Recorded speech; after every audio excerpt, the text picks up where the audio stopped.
The Swan Queen.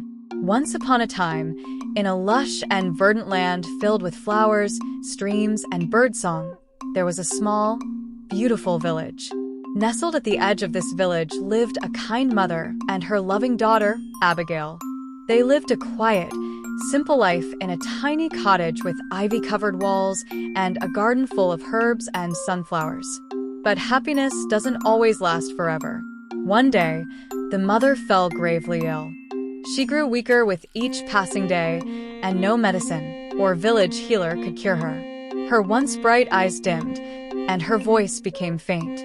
"I don't think I can live much longer," she whispered softly one evening, her hand trembling in Abigail's.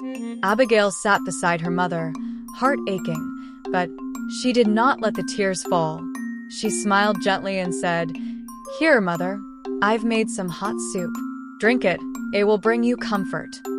Then she added, "I've heard of someone magical, the Swan Queen. It's said she has the power to cure any illness. I'll find her. You'll see. You'll get better." That very night, as her mother rested, Abigail packed a small bag. She filled it with food, a bottle of water, a warm blanket, and a sliver of hope. At dawn, she kissed her mother's forehead and set off on her journey, heading deep into the magical forest that bordered their village. The forest was ancient and vast, filled with whispering trees and flickering lights. Many feared it, for it was said to be enchanted, both wondrous and dangerous. Deep within, it was rumored, lived the Swan Queen, a mystical being of great wisdom who could cure any sickness. Abigail walked for hours, her feet sore and her heart determined. Suddenly, she came upon a curious sight, a large egg-shaped figure sitting on a stone wall. It was none other than Humpty Dumpty.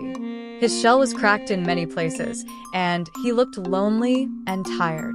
"Is there anyone kind enough to help me?" he called out in a sad voice. Abigail climbed up the wall and sat beside him. Gently, she said, "Of course, I'll help." Humpty Dumpty smiled weakly and began to tell his tale. His mother, a hen named Henlen, had once asked a fairy to bring one of her eggs to life. The fairy agreed, and from that egg, Humpty Dumpty was born. The hen gave him as a gift to the princess of the land, who adored him. But one day, while watching the king's horses from a high wall, he fell and cracked badly. Since then, he had been broken and forgotten. His mother, too, had grown sorrowful and distant. Abigail carefully patched up his cracks using cloth and paste from her bag. "I'm on a journey to find the Swan Queen," she told him. "My mother is very ill." Humpty Dumpty nodded gravely. "The path ahead is broken. You'll need to piece together the puzzle-like stones to reach your destination." Following his advice, Abigail began arranging the stones into a new path.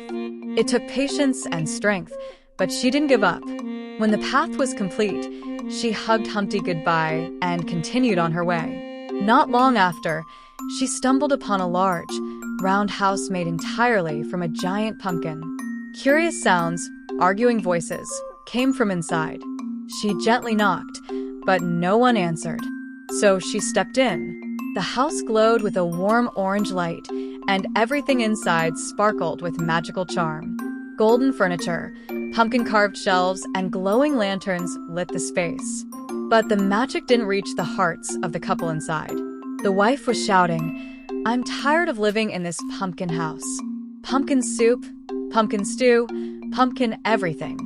Her husband, Peter Pumpkin, looked frustrated and helpless. Abigail stepped forward and said softly, "Please stop fighting. I'm here to help." Startled, the couple turned to look at her. Abigail quickly went into the kitchen and used the pumpkin ingredients creatively. She whipped up delicious pumpkin dishes, pies, smoothies, and even crispy pumpkin chips. The sweet smells filled the house. As they tasted the food, smiles slowly returned to their faces.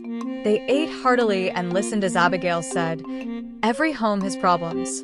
The key is solving them together with love, not anger." The couple nodded, grateful for her wisdom. When Abigail told them of her mission, Peter Pumpkin's eyes lit up. "I am the guardian of the golden gate ahead. Here, take this key. It will open the way to the Swan Queen." Grateful beyond words, Abigail thanked them and continued her journey.